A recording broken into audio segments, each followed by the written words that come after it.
யூனோமிண்டா அப்படின்னு சொல்லிட்டு.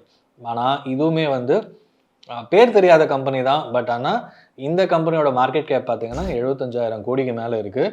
And stock price பார்த்தீங்கன்னா 1300க்கு மேலே இருக்குது. அண்ட் லாஸ்ட் 5 இயர்ஸில் 5 to 10 இயர்ஸில் பார்த்தீங்கன்னா நல்ல க்ரோத் கொடுத்துருக்க கம்பெனி. இதுவுமே வந்து ஒரு 20% மேலே இயர் ஆன் இயர் லாஸ்ட் 4-5 இயர்ஸாக க்ரோ ஆகிருக்கு.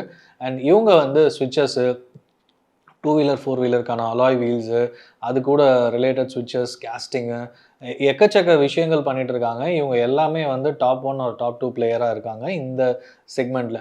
அண்ட் இவங்க சர்வ் பண்ணுறது எல்லாமே மிகப்பெரிய பெரிய கம்பெனிஸ். இந்தியாவில் இருக்கிற 2 வீலர் 4 வீலராக இருக்கட்டும், அண்ட் ஈவன் ஃபாரினில் இருக்கிற கம்பெனிஸ்க்கு இவங்க மேஜர் சப்ளையராக இருக்காங்க. மேக்ஸிமம் டொமெஸ்டிக்கில் க்ளோஸ் டு 90%, ரிமைனிங் எல்லாமே வந்து எக்ஸ்போர்ட் பண்ணிட்டு இருக்காங்க அப்படின்றது தெரியுது. அண்ட் இவங்களோட கெப்பாசிட்டி எக்ஸ்பென்ஷனும் பார்த்தீங்கன்னா எல்லாமே வந்து இன் அண்ட் அரவுண்ட் இந்தியா நிறைய இடத்துல இவங்க கெப்பாசிட்டி எக்ஸ்பென்ஷன் பண்ணிட்டு இருக்காங்க. ரீசெண்டாக ஹியூண்டாயோட ஆடியோ சிஸ்டம் மேனுஃபேக்சரிங்காகவும் அவங்கக்கிட்ட டைப் பண்ணியிருக்காங்க. ஸோ மேஜர் பிளேயர்ஸ் எல்லாருக்கூடையும் ட்ரேடிங் லைசன்ஸ் அக்ரிமெண்ட் வாங்கிட்டு அது மூலமாக மேனுஃபேக்சரிங் பண்ணி பண்ணுறதுனால ப்ராப்பராக நல்ல க்ரோத்தை சந்திச்சுட்டு இருக்காங்க. அண்ட் அக்ரெசிவாகவும் இருக்காங்க அப்படின்றது தெரியுது.